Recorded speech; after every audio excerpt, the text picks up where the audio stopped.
Bonjour à tous. Alors, je viens de passer un petit quart d'heure avec une collègue naturo, ce que j'appelle un bébé naturo. Un bébé naturo qui se remettait en question, qui a même versé quelques larmes en pensant qu'elle n'était pas compétente. C'est quelqu'un que j'ai eu la chance, entre guillemets, de former sur certaines matières et que je sais être très compétente. C'est quelqu'un qui, en plus, a fait des études, entre guillemets, paramédicales, donc il y a vraiment de grosses, bonnes bases et qui fait un travail dans son cabinet qui est de très grande qualité. Sauf que hier, elle a rencontré, en fait, pour la deuxième fois, une de ses clientes qui n'était pas satisfaite du tout, qui a même été un peu euh, agressive avec elle. Cette personne était très en colère. On en avait d'ailleurs parlé dans le cadre d'une supervision.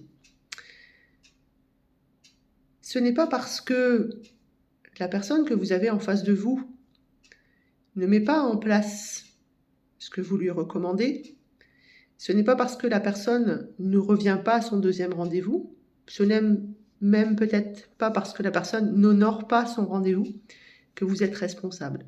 Ça, c'est quelque chose à entendre, très chers bébés naturaux, très chers collègues naturaux, très chers étudiants en naturopathie. La naturopathie, c'est de l'éducation de santé. C'est demander à la personne qui est en face de vous de devenir acteur ou actrice de sa prise en charge. C'est l'aider, entre guillemets, à monter sur le podium. C'est elle qui va fabriquer son auto-guérison. Et certaines personnes, en fait, ne sont pas prêtes lorsqu'elles viennent vous voir. Peut-être au moment où elles prennent le rendez-vous et du coup, elles ne viennent pas. Ça m'arrive, après, je suis dans ma 14e année, ça m'arrive encore 1 ou 2 fois par an, ça. Ça peut être aussi, elles viennent vous voir, elles pensent être prêtes, elles prennent les informations, puis finalement, elles se rendent compte que ou c'est trop compliqué, ou elles ne sont pas prêtes, ou elles n'ont pas bien compris, et le deuxième rendez-vous peut être un petit peu difficile. Ne sous-estimez jamais le pouvoir de la petite graine que vous avez semée lors de ce premier rendez-vous. Si la personne ne revient pas, ou si la personne ne met pas en place, ou si la personne n'a pas tous les résultats escomptés, ceux que vous pensiez qu'elle aurait, on va essayer d'être un petit peu français, ce n'est pas de votre faute. Vous n'êtes pas coupable de ça. Vous avez semé la petite graine et la personne doit prendre soin de ce nouveau jardin. C'est elle qui doit l'arroser, c'est elle qui doit lui donner à manger, c'est elle qui doit penser à cette petite graine. Donc, vous n'êtes pas coupable de ce que la personne en face de vous réalise. Donc, respirez. Arrêtez aussi avec ce symptôme ou ces syndromes de l'imposteur. La naturopathie, ça marche.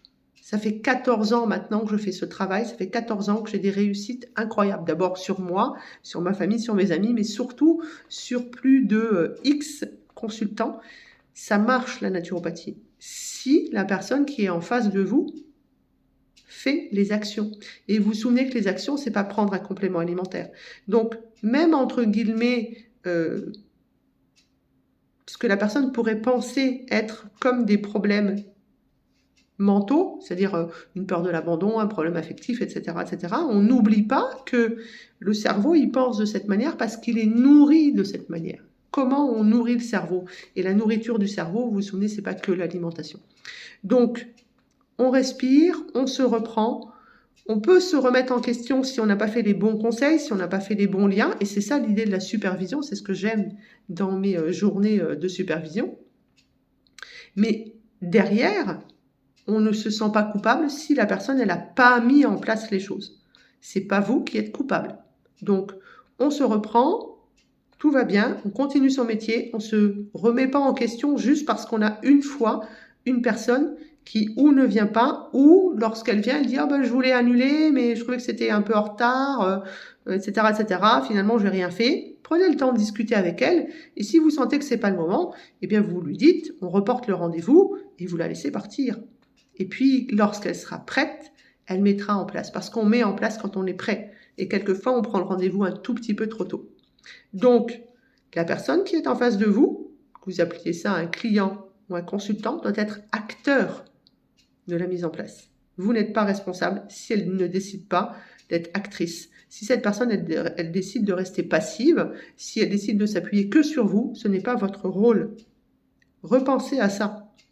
Vous n'êtes pas une bouée de sauvetage. Vous êtes là pour faire une éducation à la santé, pour passer de l'information, pour aider à. Vous pouvez être une béquille pendant un moment, mais la personne doit se prendre en charge elle-même. Ça s'appelle d'ailleurs de l'auto-guérison. Allez, tout va bien.